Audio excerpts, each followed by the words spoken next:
The Ember in the Dark. The crystal caves of Tessara 9 breathed with their own rhythm, a slow pulse of mineral life that Lyra Chan had learned to read like poetry. She pressed her palm against the tunnel wall, feeling the slight vibration that meant stable rock, noting coordinates on her handheld scanner. 3 years mapping these underground labyrinths, and she still found new chambers, new secrets hidden in the dark. Above ground, tensions simmered between the human mining colony and the Cauldron Empire. Below, in the silence broken only by dripping water and her own breathing, Lyra found peace. The first tremor was subtle, a whisper of shifting stone. The second threw her to her knees. Rock screamed as the tunnel collapsed behind her, cutting off retreat. Lyra ran forward, lungs burning, as the ceiling began to fracture. She dove through a narrow opening just as tons of debris thundered down, sealing her in complete darkness. Her scanner's light was gone, crushed under rubble. Heart pounding now, Lyra forced herself to breathe slowly, assessing. Trapped, yes, but alive. She'd faced worse odds. Then she saw the light. Soft blue radiance bloomed in the darkness, flowing in intricate patterns across skin. A figure sat against the opposite wall, and as her eyes adjusted, Lyra recognized the distinctive silver markings of Cauldron warriors, specifically the complex designs that marked high rank. Human, the voice was deep, tinged with pain.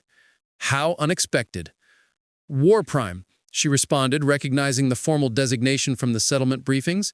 She'd never seen a Cauldron this close. He was taller than any human, his frame powerful, and his face striking, with sharp features and eyes that reflected light like a cat's. The bioluminescent patterns beneath his skin pulsed rhythmically along his arms, across his collarbone, disappearing beneath his dark uniform. "You're injured." "Observant," his markings flickered. Falling rock has no respect for rank. Lyra moved carefully. His left leg was trapped under a boulder, not crushed, but pinned. Working together, they might shift it. "I'm going to help," she said simply. "Why?" He eyes fixed on her, studying. "Your people have little love for mine, because we're both going to die down here if we don't work together." Something shifted in his expression. His markings pulsed brighter, scanning her. She knew they could read emotional frequencies, sense fear and aggression, but Lyra's heartbeat remained steady, focused on the problem at hand. "You are not afraid," he observed, confusion coloring his tone. "Fear won't move that rock," Lyra replied, examining the boulder's position. "Leverage will. When I count to 3, push up while I pull." For a long moment, he simply stared at her. Then, slowly, he nodded. They worked in the light of his markings, their breathing synchronizing with effort. Once, twice. On the third attempt, the boulder shifted just enough for him to pull his leg free. He stood carefully, testing his weight. "Theron," he said quietly. "My name is Theron Ashvara." Lyra Chen. She met his luminous gaze. "Now let's find a way out." Frequencies of the heart. The escape took 4 hours of crawling through gaps barely wide enough for their bodies, of trusting Lyra's intuition about stone stability, and Theron's superior strength to move obstacles. When they finally emerged through a forgotten mining shaft, dawn was breaking over Tessara 9's purple horizon. Theron should have returned to his command post immediately. Instead, he found himself watching Lyra brush dust from her dark hair, her movements efficient and unconscious. The monitoring equipment at the settlement would have recorded the collapse. Search parties would be organizing. Yet he hesitated. "You should have your leg examined," Lyra said, not looking at him. "It will heal." His people's physiology was more resilient than humans. "You should report what happened." "I will." She finally met his eyes. "Will you tell your superiors you were investigating the illegal deep mining operations? The ones your treaty partners aren't supposed to know about?" So she'd guessed. Theron's markings flickered with surprise and reluctant admiration. "You are more observant than just about rocks." "I map what I see. I saw fresh excavation marks in those tunnels, cauldron drilling patterns, not human ones. She tilted her head. I'm also good at keeping professional secrets. Mining companies hate when cartographers report their shortcuts. A strange feeling stirred in Theron's chest. You would keep mine? We kept each other alive down there. Lyra's smile was slight, but genuine. That buys considerable discretion. Over the following weeks, Theron found reasons to return to the settlement. His investigation, legitimate now, expanded to examine safety violations, required detailed geological surveys. Naturally, he needed to consult the colony's chief cartographer. Their meetings started professional. Lyra showed him her maps, explaining crystal formation patterns and structural weaknesses. But gradually, the conversations deepened. She took him to places she'd discovered, but never reported. Hidden chambers where crystals grew in impossible formations. Caves where underground rivers sang against stone. One evening, Lyra led him to her favorite discovery, a cavern where thousands of hair-thin crystals hung from the ceiling like frozen rain. Listen, she whispered. Theron stood still. The crystals were humming, a sound at the edge of hearing. What causes this? Emotional frequencies. Lyra moved through the chamber, and the pitch shifted subtly with her passage. These crystals are rare.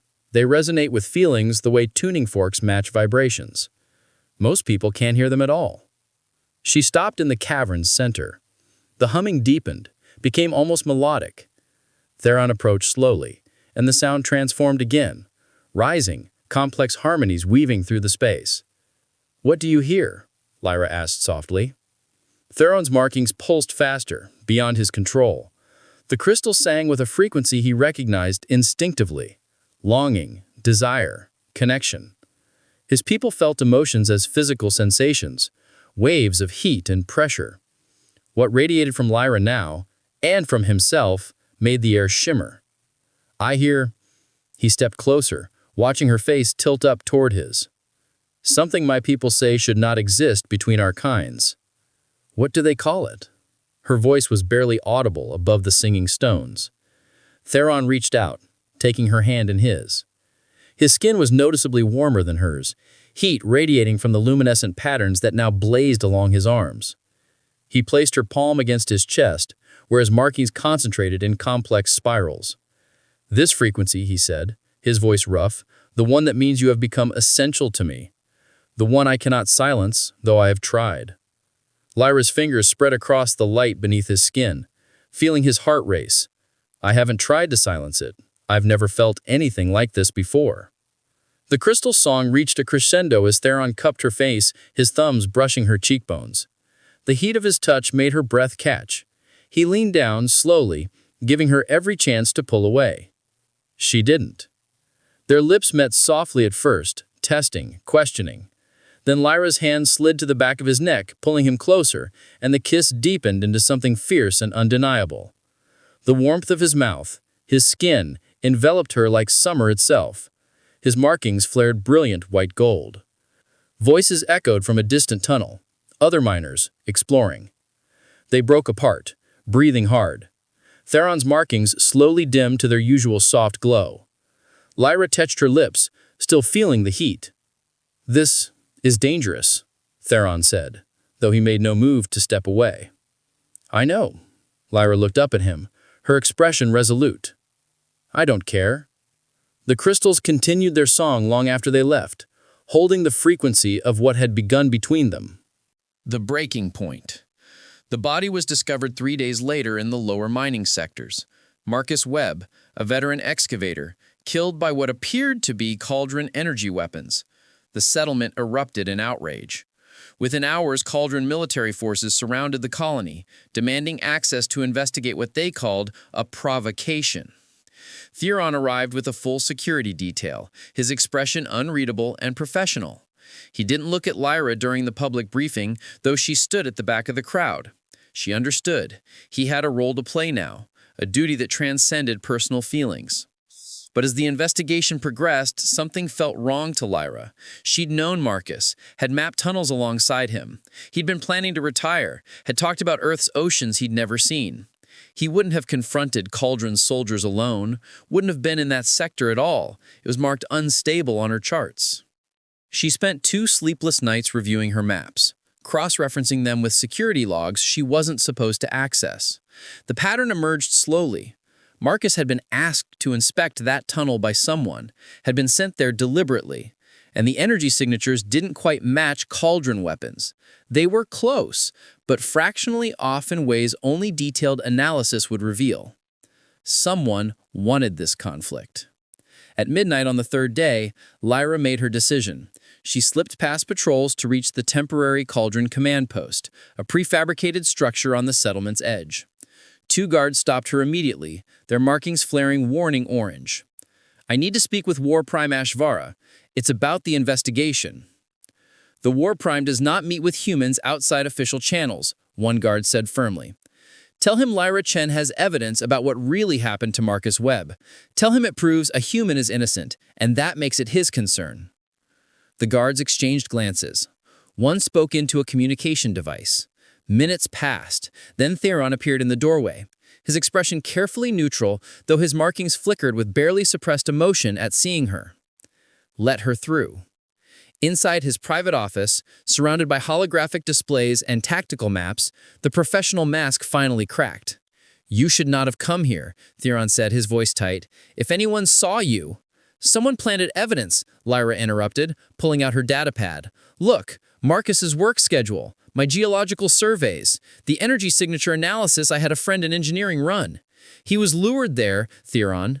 And those weren't cauldron weapons. They were modified human plasma cutters with altered frequencies to mimic your technology."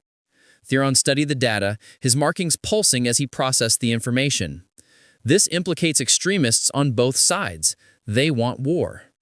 "I know, and I know you've already arrested someone, Javier Cruz. He didn't do this." She stepped closer. "But if you present this evidence, if you contradict the narrative both our governments want right now—" "I will be called a traitor," Theron finished quietly, "accused of protecting humans over my own people." "I'm sorry." Lyra's voice cracked slightly. "I'm sorry to put this on you, but I didn't know who else would listen. Who else would care about the truth more than politics?" Theron set down the datapad and turned to face her fully. His markings were blazing now, shifting through colors she'd never seen. Conflicting emotions made visible. "Do you understand what you've done?" His voice rose. "Coming here, trusting me with this information. If I were the soldier I'm supposed to be, I would arrest you for conspiracy. I would use this information to advance my career, not to free a human prisoner." "But you won't," Lyra said steadily. "Because you're not that soldier. How can you possibly know that?" "Because," she reached up, touching his face, tracing the lines of light that pulsed beneath his skin. "Because I know you, Theron. I've seen who you are when duty doesn't watch. I've heard the questions you ask about my world, the way you talk about honor meaning more than obedience. You're better than the war they want." His control shattered. Theron came through against him roughly, his markings blazing white-hot with emotion. "Do you think I want this?" The words came out harsh, almost anguished. "Do you think I asked to feel this way about you? To have you become the only thing I cannot sacrifice, cannot ignore, cannot command myself to abandon?" Wyra's hands fisted in his uniform, feeling the heat radiating through the fabric. "I never asked for it either. I was happy in my caves, with my maps. I didn't want to." "To what?" He leaned down, his forehead touching hers, their breaths mingling. "To fall in love with someone I'm supposed to see as the enemy." The admission hung between them like a confession and a challenge. Theron's markings pulsed once, twice, then exploded into brilliant luminescence. He kissed her with desperate intensity, all the walls he'd built crumbling. His mouth was furnace hot against hers, his hands sliding into her hair, down her back, pulling her impossibly closer. Lyra kissed him back with equal ferocity, tasting the salt of her own tears, feeling the overwhelming heat of him surrounding her. This was reckless, dangerous, potentially catastrophic for both of them. She didn't care. When they finally broke apart, both were shaking. Theron rested his forehead against hers again, eyes closed, markings gradually dimming to a soft golden glow. "I will present your evidence," he said quietly, "and I will face whatever consequences come. Theron, you were right to trust me." He opened his eyes, meeting her gaze with absolute certainty. "I choose truth. I choose what's right." His hand cupped her cheek. A new frequency. The hearing before the Caldron High Command was broadcast across all frequencies. They wanted every citizen to witness the punishment of the disgraced War Prime. Theron stood in the judgment circle, surrounded by holographic projections of the 7 commanders who held ultimate authority over military affairs.